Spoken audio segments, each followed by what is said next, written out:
আপনারা ঘুমিয়ে গেছেন নাকি? ঘুম আসছে? আপনারা জীবিত না মৃত? যারা বলেন। প্রায় একটা আমি উদাহরণ দিয়ে থাকি। হুজুর গেছে বরিন্দের সাইডে ওয়াজ করতে, তো হুজুর গিয়ে দেখছে কিছু সংখ্যক লোক শুয়ে গেছে, কিছু সংখ্যক লোক শুনছে, কিছু সংখ্যক লোক ঢুলছে। এমন অবস্থা যখন হয়েছে, যে সকল ভাইয়েরা জেগে আছে এদেরকে হুজুর বলতেছে, যে সকল ভাইয়েরা জেগে আছেন ওদেরকে ঘুমন্ত মানুষগুলোকে হয় উঠান, না হয় তাদের পাশে আপনারা শুয়ে যান। আমি হুজুর আর জানাজা, আমি আর হুজুর দেরি করবো না, জানাজা পড়িয়ে দেবো, বাড়ি হাঁটবো। আপনারা হুহা না ধরলে কিন্তু আমি জানাজা পড়িয়ে দেবো। কি বুঝতে পেরেছেন? তাহলে কথা বলতে হবে, যারা বলেন ঠিক কিনা। শুকরিয়া আদায় করবো কার? আর যারা বলেন কার? ওই বাচ্চারা খালি কিচির মিচির করছে, ব্যাপার কি? ওই মোবাইলে যখন এই এই কি বলে এটাকে, ফ্রি ফায়ার নাকি, মার মার মার মার করে তখনকার মতন এখানে চলবে নাকি? এরা ফ্রি ফায়ারের জম। যারা বলেন ঠিক কিনা। মোবাইল দিলে খাওয়া দাওয়া সব বন্ধ। যারা বলেন ঠিক কিনা। ছোট্ট বাচ্চা, 3 বছরের বাচ্চা মোবাইল না দিলে কোন খাবার খেতে চায় না। যারা বলেন ঠিক কিনা। জাতি ধ্বংসের দিকে ধাবিত হয়েছে এই মোবাইল ফোনের মাধ্যমে। যারা বলেন ঠিক কিনা। তাহলে শুকরিয়া আদায় করবো কার? আল্লাহ রাব্বুল আলামিনের শুকরিয়া আদায় করব যে আল্লাহ রাব্বুল আলামিন সুস্থ রেখে আপনাকে আমাকে 4 স্টলে বসে না রেখে পৃথিবীর শ্রেষ্ঠতম স্থান এই জান্নাতের বাগানে যে আল্লাহ রাব্বুল আলামিন কবুল করেছেন, সে আল্লাহর নামে শুকরিয়া আদায় করি। জোরে বলে আলহামদুলিল্লাহ। সে আল্লাহর নামে শুকরিয়া আদায় করব যে আল্লাহ রাব্বুল আলামিন খালাকাল ইনসান আল্লামাহুল বায়ান। যে আল্লাহ রাব্বুল আলামিন সৃষ্টি করেছেন, কথা বলার ক্ষমতা দান করেছেন, যে আল্লাহ রাব্বুল আলামিন ঘোষণা করেছেন আমি এমন এক আল্লাহ, ভক্ত প্রশংসিত আল্লাহ। সে আল্লাহর নামে শুকরিয়া আদায় করা দরকার আছে না নাই? লিল্লাহি মা ফিস সামাওয়াতি ওয়াল আরদ ইন্নাল্লাহা হুয়াল গনিয়্যুল হামিদ। সে আল্লাহ রাব্বুল আলামিন, যে আল্লাহ রাব্বুল আলামিন আপনাকে আমাকে সেই সৃষ্টি করেছেন, কথা বলার ক্ষমতা দান করেছেন, অভাব মুক্ত প্রশংসিত আল্লাহ। যে আল্লাহর শুকরিয়া আদায় করলে মহান রব্বুল আলামিন চরম খুশি হয়ে যায়। জোরে বলুন কথা ঠিক কিনা। দুনিয়ার মানুষের প্রশংসা করলে মানুষ খুশি হয়ে যায়, আমার আল্লাহর প্রশংসা করলো আমার আল্লাহ খুশি হয়ে যায়। যারা বলুন ঠিক কিনা। দুনিয়ার জীবনের কেমন প্রশংসা করলে খুশি হয় উদাহরণস্বরূপ বলি। আপনার বিবিকে পাঠিয়েছেন কানসাটের বাজার, চক্কিতির বাজার মার্কেটে মাল ক্রয় করার জন্য, গার্মেন্টসের মাল। আমরা পুরুষকে, কোনো মহিলাকে কোনো শাড়ি 3 পিস ক্রয় করে দিলে সে পছন্দ করে নাকি? কি নালহালা নারীরা মনে হয় সবাই করে না? মানে প্রথম দিনই ঝাঁপটি মেরেছে ওই মহিলা। কি নিয়ে আসো, তোমার চোখই নাই, এই যে টান মেরেছে, তখন মনটা খারাপ হয়ে যা, তোর পোশাক আর কিনবো না, তোরাই কিনবে। এখানে তো বিষ মেরেছে।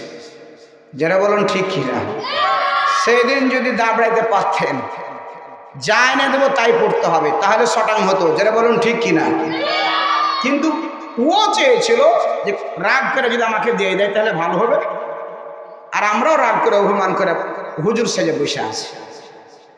সম্মানিত উপস্থিতি, ধ্বংস হয়ে গেল জাতি। তো বলতেছিলাম, আপনার বিবিকে পাঠিয়েছেন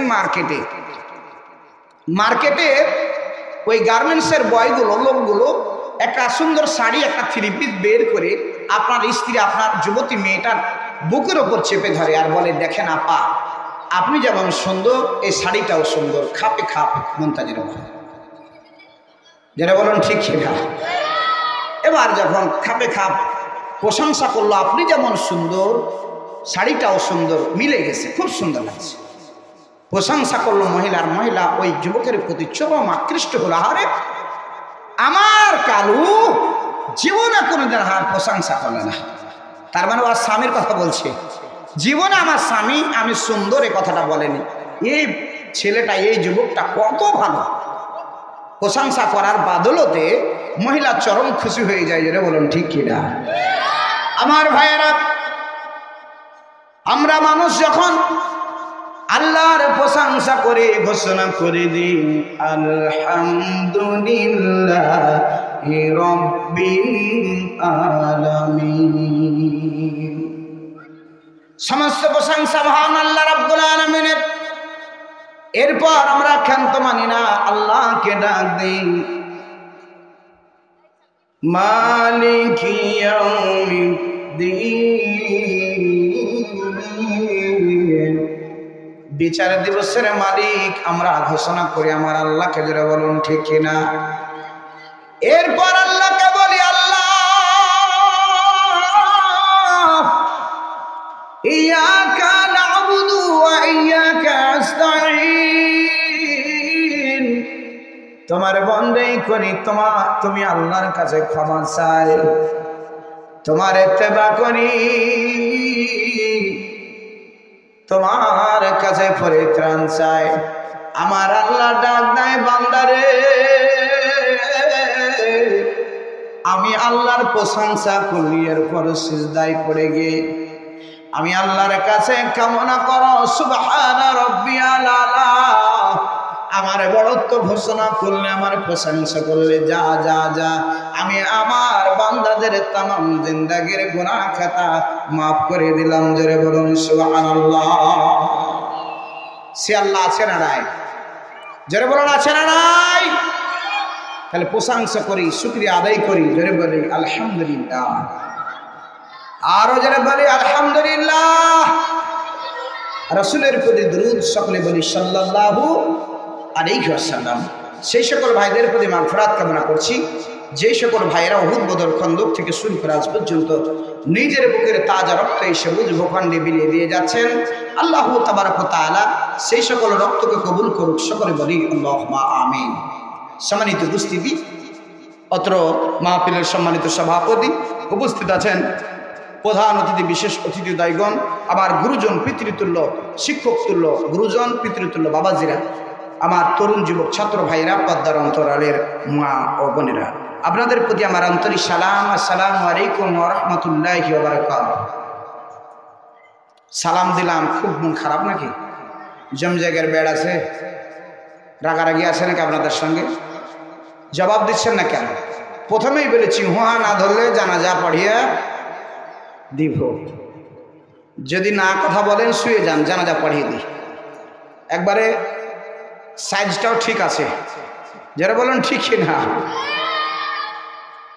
আমার ভাইয়েরা, বাবাজিরা, আমার মুসলমান মেয়ের সন্তানেরা, আমরা এখানে অবস্থান করতেছি, আমার আল্লাহ জানতেছেন, যারা বলেন ঠিক না? বান্দা যখন আল্লাহর কথাগুলো শোনার জন্য আসে, সে সম্পর্কে আমার আল্লাহ জানেন। বান্দা যখন মানুষের ভুল ধরার জন্য, কষ্ট দেওয়ার জন্য, সেটাও আমার আল্লাহ জানেন। আল্লাহ বলেন, তোমরা পরে বলে কি বলো, সেই সংবাদ আমার জন্য। ইস্তাখফুনা মিনান নাস ওয়া লা ইস্তাখফুনা মিনাল্লাহি ওয়া হুয়া মাহুম ইয বাইতুনা মা লা ইয়ারজু মিনাল কাওলি ওয়া কানা আল্লাহু বিমা ইয়া'মালুনা মুহীত।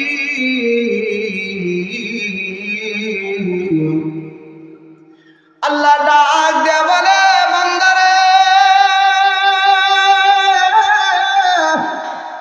তোমরা যখন মনে মনে জল্পনা কল্পনা করো, মিটিং করো, ষড়যন্ত্র করো, আমি আল্লাহ রাব্বুল আলামিন সব কিছু জানি, সব কিছু বুঝি। জোরে বলুন সুবহানাল্লাহ। আমার বন্ধুরা, বাবাজিরা আমার, আমরা মানুষ একটা সিস্টেমে আসতে পেরেছি বাবা মার মাধ্যমে। জোরে বলুন ঠিক কিনা? কিন্তু আমরা কুলাঙ্গার, সেই বাবা মাকে কষ্ট দেওয়ার জন্য প্রস্তুত আছি। যে বাবা মা এত কষ্ট করলো, সেই বাবা মার জন্য একটু দোয়া করতে পারে না, একটু দান সাজদা করতে পারি না। বাবা মাকে কষ্ট দিয়ে যতই বেশি সম্পদ অর্জন করেন না কেন, আল্লাহ রাব্বুল আলামিনের কাছে সেই সম্পদ 4 পয়সার দাম নাই। জোরে বলুন কথা ঠিক কিনা? আমার বন্ধুরা, বাবাজিরা আমার, দিনদার পরেজগার মায়ের সন্তানেরা, মা বাবা যদি সন্তানের জন্য দোয়া করে দেয়, সেই দোয়া আলেম ওলামা হাজী গাজীর দোয়া চাইতে লক্ষ লক্ষ গুণ তাড়াতাড়ি আমার আল্লাহর কাছে পৌঁছে যায়। আমাদের মতো হুজুরদেরকে ডেকে নিয়ে এসে দোয়া দিলে দোয়াটা কবুল হতেও পারে, নাও পারে। কিন্তু বাবা মা এমন এক হুজুর, এমন এক আল্লাহর ওলি, এক পীর, ওই বাবা মা আপনার পক্ষে যদি দোয়া করে দেয়, সেই দোয়া কবুল হতে দেরি করেন না। দেরি করলো ওর ইফেক্ট, ওর রেজাল্ট না ভোগ করে তার মৃত্যু হবে না। জোরে বলুন ঠিক কিনা? আপনার মাকে আপনি আঘাত করবেন, মারবেন, আপনি আপনার সন্তানের কাছ থেকে না মার খেয়ে মরতে পারবেন না, মরবেন না। এই কথাটা মনে রাখেন। আপনি যদি কষ্ট দিয়ে থাকেন, অতটুকু কষ্ট না পেয়ে আপনার সন্তানের কাছ থেকে, অতটুকু ব্যথা না পেয়ে আপনার মৃত্যু হবে না। মা মা মা বলে দিয়ে যখন সন্তান বারবার ডাক দেয়, সন্তানের বয়স যদি 50-60 বছর হয়ে যায়, 70 বছর হয়ে যায়, এরপরও মা মা ডাকটা শোনার জন্যে ওই দুর্বল শরীরের মা বাবা অপেক্ষা করে, আমাকে একটা সন্তান যেন কে যেন আমাকে ডাকছে। বাবা মা যখন বৃদ্ধ হয়ে যায়, অসুস্থ হয়ে যায়, বাড়িতে থাকে, আমি ব্যবসা বাণিজ্য করার জন্য বাইরে বেরিয়ে যায়, সারাক্ষণ আল্লাহর কাছে মনে মনে জপতে থাকে, আল্লাহ তুমি আমার সন্তানটাকে সুস্থ করে বাড়ির দিকে নিয়ে আসো। এমন এক পীর, এমন এক আল্লাহর ওলি যাদের বেঁচে আছে, বন্ধুরা হাত জোড় করে বলি, আপনার কাছে আপনার বাবা অশিক্ষিত হতে পারে, গরিব মানুষ হতে পারে, নোংরা হতে পারে, মনে মনে ভাববেন না। যদি হয়েও থাকে, আমাদের চকচকে হুজুরের কাছে দোয়া নেওয়ার চাইতে ওই ন্যাংরা, ওই প্রতিবন্ধী, ওই নোংরা অশিক্ষিত পাগল বাবা মার কাছে একবার হাত তুলে দোয়া করার জন্য বলেন। এই দোয়া আল্লাহ রাব্বুল আলামিনের কাছে তাড়াতাড়ি পৌঁছে যাবে। জোরে জোরে বলুন কথা ঠিক কিনা? ওগো বন্ধু, বাবাজিরা আমার, কিতাবের মধ্যে এসেছে, ঘরের উপরে একটা পাখি চা চা চা চা শব্দ করে, চা চা শব্দ করে। জনম দুঃখিনী মা ওই গাছের দিকে তাকাতে, পাখিটির দিকে তাকাতে লক্ষ্য করলেন গাছের ডালে বসে আছে ওই পাখিটার একটা পা শুধু নড়বড় করে ঝুলতে আছে। ওই পা থেকে টস টস করে রক্তগুলো জমিনে পড়তেছে। মার মুখ থেকে বেরিয়ে গেল, আল্লাহ,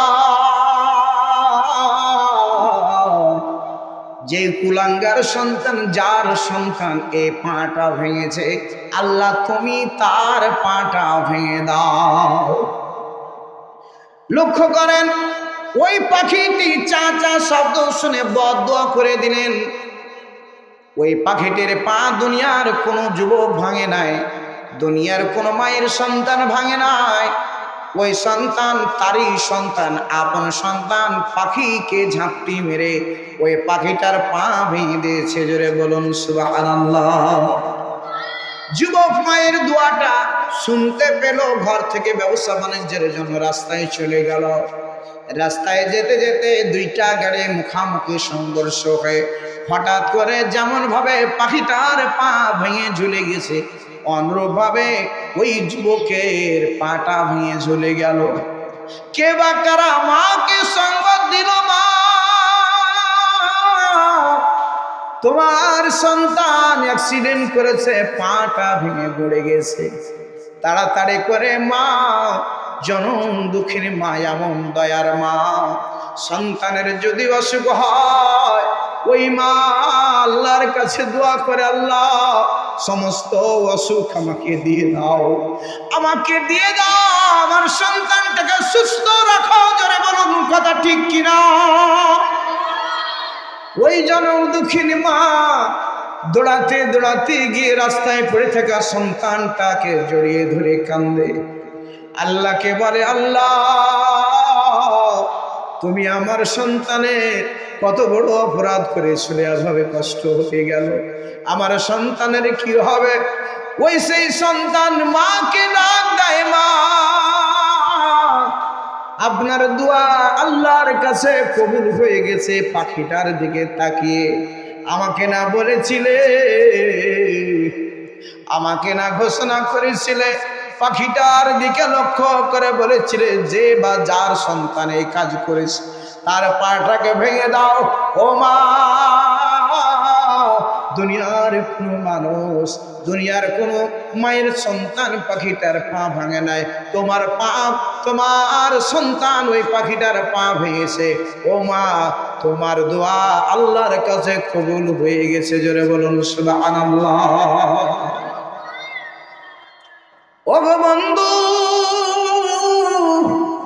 যত বড় বড় মসজিদ করি না কেন, যত বড় হাজী সাহেব হয়ে যাই না কেন, লক্ষ্য করেন মালিক ইবনে দিনার আহমদ ইবনে আব্দুর রহমান নামক একজন আল্লাহর ওলি ছিল। সবাই জানত আল্লাহর ওলি।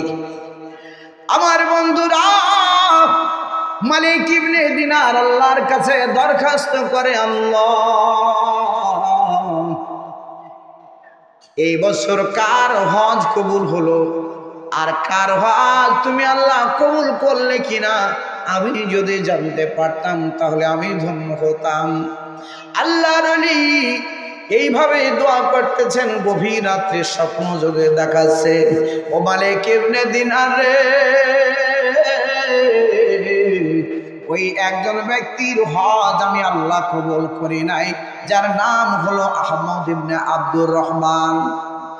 আমার বন্ধুরা, সবাই জানে আল্লাহর ওলি এতটাই ব্যতিব্যস্ত ইবাদত বন্দেগীর মধ্যে থাকতো, কোনো দিনের জন্যে সেই আল্লাহ বিল্লাহ ছাড়া কিছুই তার মধ্যে ছিল না।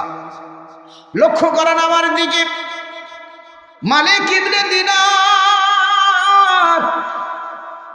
ওই লোকটার সন্ধান করতে করতে, তাবুগুলো খুঁজতে খুঁজতে এক পর্যায়ে পেয়ে গেল তাবুটি।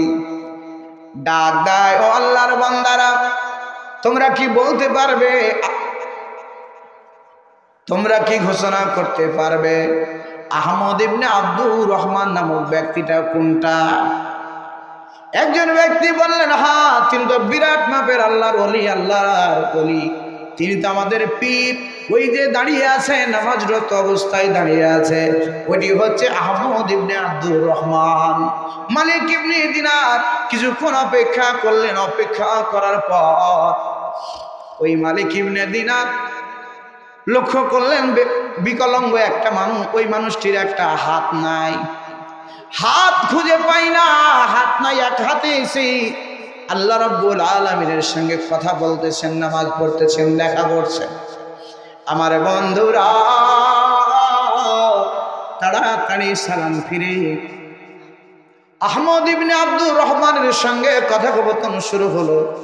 ডাক দিয়ে বললেন, আল্লাহর বান্দা, কি এমন অপরাধ করেছো যার বদলতে আমার আল্লাহ রব্বুল আলামিন তোমার হজ কবুল করেন না? আহমদ ইবনে আব্দুর রহমান ডাক দেয়, না না না,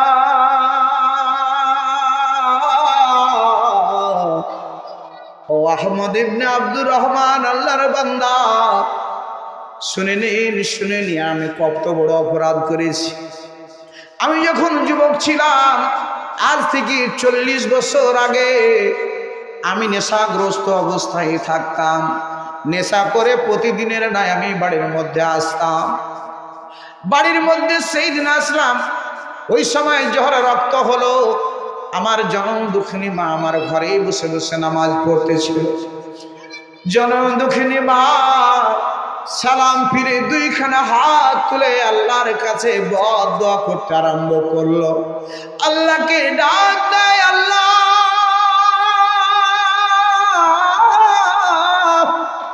ও মাবুদ মাওলা,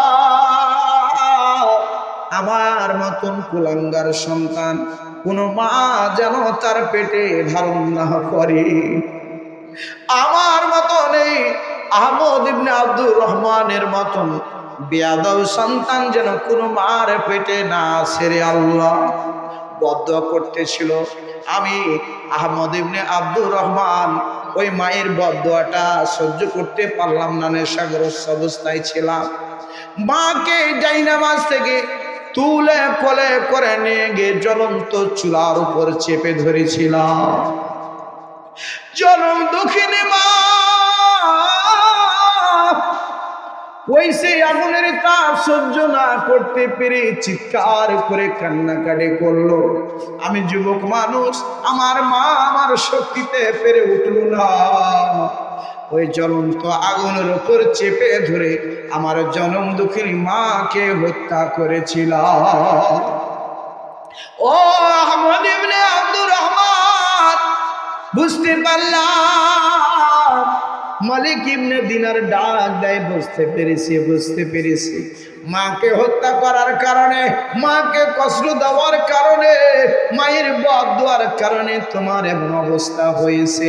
আল্লাহ জীবনে তোমার কোনোদিন ইবাদত কবুল করবেন না। পাগলের মতো চিৎকার করে কাঁদতে লাগলো। আল্লাহ আল্লাহ বলে চিৎকার করে আকাশ বাতাস মুখরিত করে দেয়। আবার 40 দিন পর ওই আহমদ ইবনে আব্দুর রহমানকে, ওই সে মালিক ইবনে দিনারকে আমার আল্লাহ স্বপ্ন যোগে আবার দেখাচ্ছেন। ও আল্লাহর বান্দা,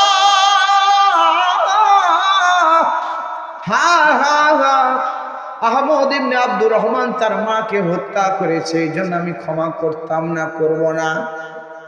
কিন্তু তার কান্না, তার চোখের পানি আমি আল্লাহ সহ্য করতে পারি না।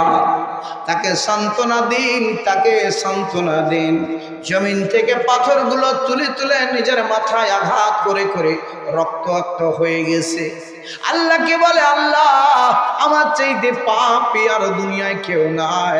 আমি তো আর জাহান্নাম ছাড়া আমার জায়গা নাই। আমি আল্লাহ রব্বুল আলামিন, তুমি আল্লাহর রহমত থেকে আমি বঞ্চিত হয়ে গেছি। চিৎকার করে কান্দে মালিক ইবনে দিনারকে ডাক দিয়ে বললেন, আমার আল্লাহ, ও আল্লাহর বান্দা, তুমি আহমদ ইবনে আব্দুর রহমানকে জানিয়ে দাও, সে যেন ধৈর্য ধারণ করে। আমি আল্লাহ তার মাকে হত্যা করার দরুন আমি ক্ষমা করতে পারবো না, কিন্তু কিয়ামতের দিন মুসিবতের সময় মা এবং সন্তান যখন পরিচয় গ্রহণ করবে না, মা এবং সন্তানকে আমি আল্লাহ মুখামুখি করে দেব।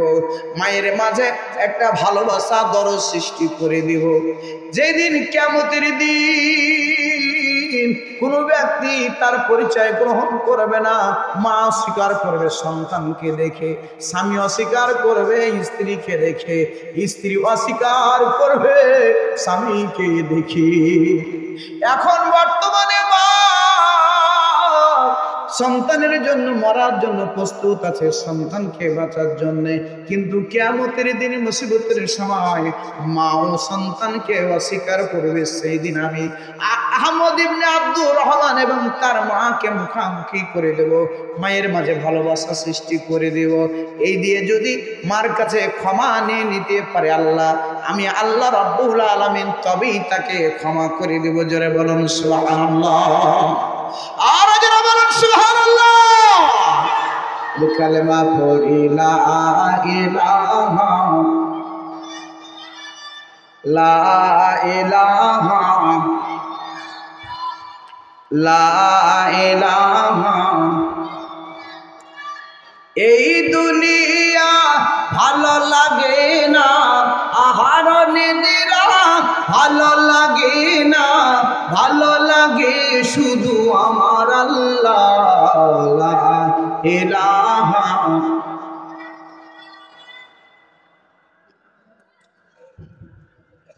জোরে লা ইলাহা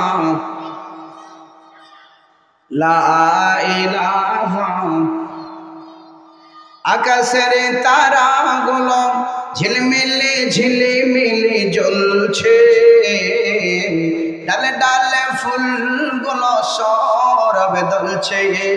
রাসূল এসেছে, হাবিব এসেছে, লা ইলাহা লা ইলাহা ইল্লাল্লাহু মুহাম্মাদুর রাসূলুল্লাহ সাল্লাল্লাহু আলাইহি ওয়াসাল্লাম। আমার ভাইয়েরা, বাবাজিরা লক্ষ্য করুন, মা বাবার সেবা এই জন্য করব, তারা বড় মাপের একটা পীর। জোরে বলুন কথা ঠিক কিনা? আল্লাহ বলেন, ওয়াকাযা রাব্বুকা আল্লা তা'বুদু ইল্লা ইয়াহু ওয়া বিল ওয়ালিদাইনি ইহসানা। পিতামাতার সঙ্গে এহসানের স্বরূপ কথা বলা, চরণ ধারণ করার জন্য আমার আল্লাহ আদেশ করেছেন, তার বন্দী করার, তার আনুগত্য করা, আল্লাহকে রব বলার পরেই জোরে বলুন কথা ঠিক কিনা? ওগো বন্ধু,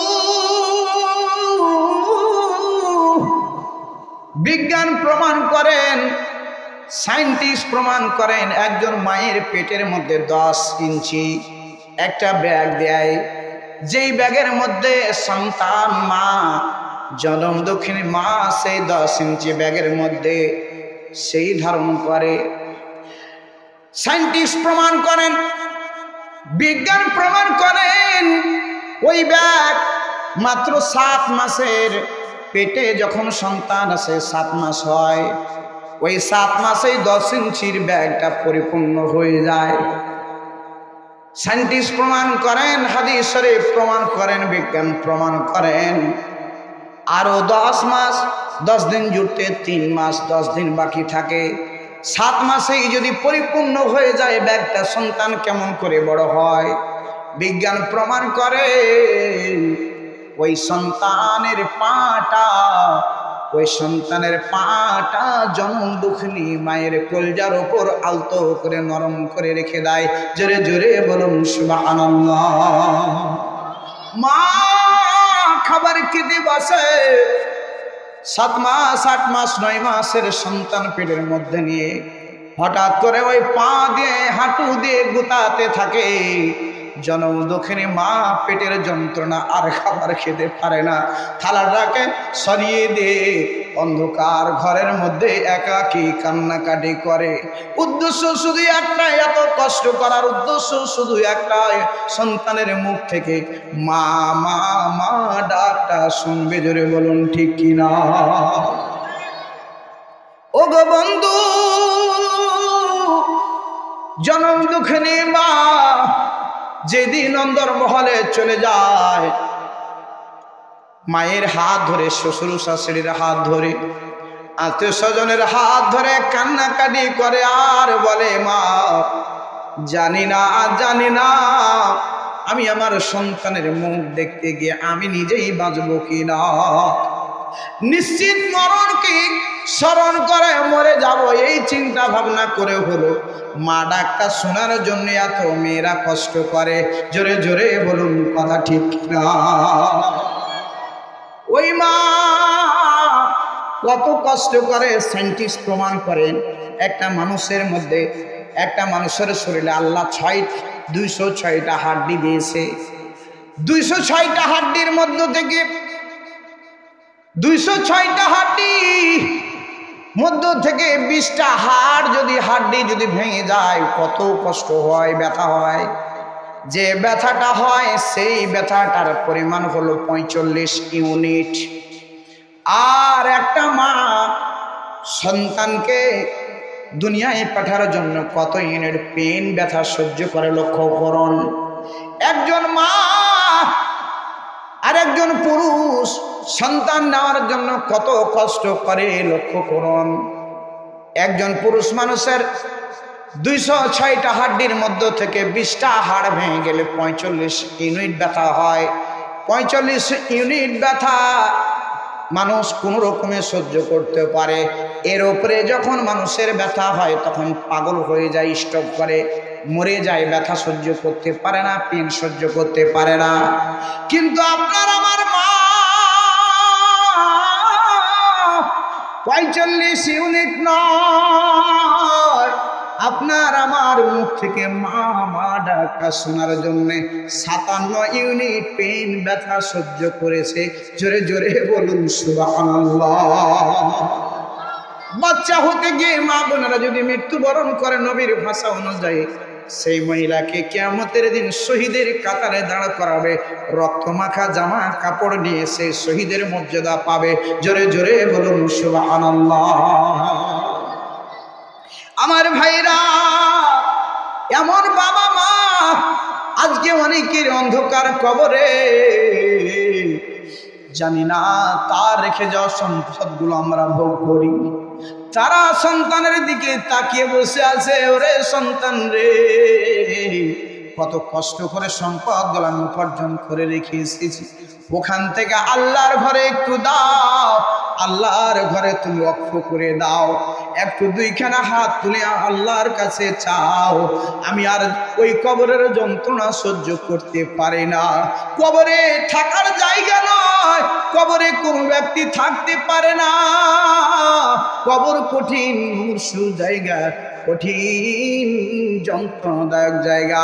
কবি সুন্দর করে তুলে ধরেন, ওই যে দেখো ডাকিতেছে তোমায় কবরের মাটি, ওই যে দেখো ডাকিতেছে তোমায় কবরের মাটি।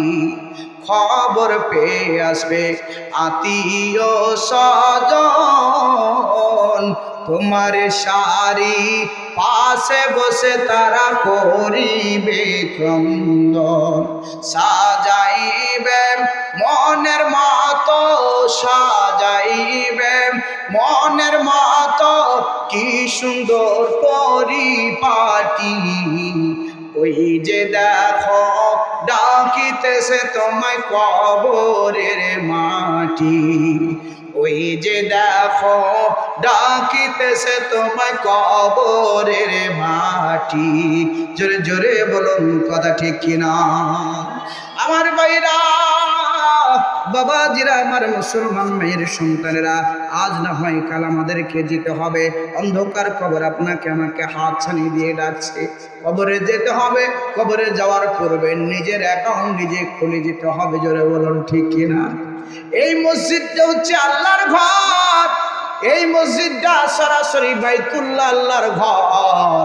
আল্লাহর ঘর কোনো বান্দা যদি তৈরি করে দেয়, আল্লাহ এমন কৃপণ নয়, কারো কোনো ব্যক্তি যদি তার ঘর তৈরি করে দেয়, আল্লাহ তাকে জান্নাতে না ঘর দিয়ে আল্লাহ ক্ষান্ত মানেন না। জোরে জোরে বলুন কথা ঠিক কিনা। ও গো বন্ধু, বাবাজিরা আমার, যেদিন আপনি জন্মগ্রহণ করেছিলেন এক কানে আজান আর এক কানে ইকামত হয়ে গেছে। জোরে বলুন কথা ঠিক কিনা। এক কানে আজান আর এক কানে ইকামত হয়ে গেছে, হঠাৎ মৃত্যু হয়ে গেল। মৃত্যু হয়ে গিয়ে খাটলিকে সামনে রেখে কিছু আলোচনা করে সরাসরি নামাজ পড়তে আরম্ভ করে দেয়। কোনোদিন মুয়াজ্জিন লাগে না আজান দেওয়ার জন্য, ইকামত দেওয়ার জন্যে। তার মানে মানুষের প্রথম কাজ হয়ে গেছে, শুধু নামাজটা শুরু হতে দেরি আছে। জানাজার নামাজ জানি না আগামীকালকে সকালবেলা এই চকনাধার কোন ব্যক্তির হতে পারে। ও বন্ধুরা, খলিফার বাড়ির কাফনের কাপড় কার জন্য অপেক্ষা করছে আমরা বলতে পারবো না। জোরে জোরে বলুন কথা ঠিক কিনা? দুনিয়ার জীবনে আমরা ঘরের মধ্যে আলোকময় অবস্থায় বসে থেকে হঠাৎ করে কারেন্ট চলে যায়। কারেন্ট চলে যাওয়ার পর আবার কারেন্ট আসার একটা সম্ভাবনা থাকে, কিন্তু কবর এমন একটা ঘর জীবনে কোনো দিনের জন্য কারেন্ট আসবে না। জোরে জোরে বলুন কথা ঠিক কিনা? 6 দিন পরে নখ খসে যাবে, 9 দিন পরে চুল। কবর গৃহের সামানে নিতে কইরো না তো ভুল। কবর জায়গা ভালো নয়, আমল দিয়ে কবর গৃহ সাজিয়ে নিতে হয়। কবর জায়গা ভালো নয়, আমল দিয়ে কবর গৃহ সাজিয়ে নিতে হয়। জোরে জোরে বলুন কথা ঠিক কিনা? 17 দিনে পেট ফেটে শেষে পোকার খাদ্য হবে। 60 দিন পরে গোশ থাকবে না, কঙ্কর পড়ে রবে। 90 দিনে হাড়গুলো সব যুব, 90 দিনে হাড়গুলো সব, 90 দিনে হাড়গুলো সব আলাদা হয়ে রয়। কবর জায়গা ভালো নয়, আমল দিয়ে কবর গৃহ সাজিয়ে নিতে হয়। কবর জায়গা ভালো নয়, আমল দিয়ে কবর গৃহ সাজিয়ে নিতে হয়।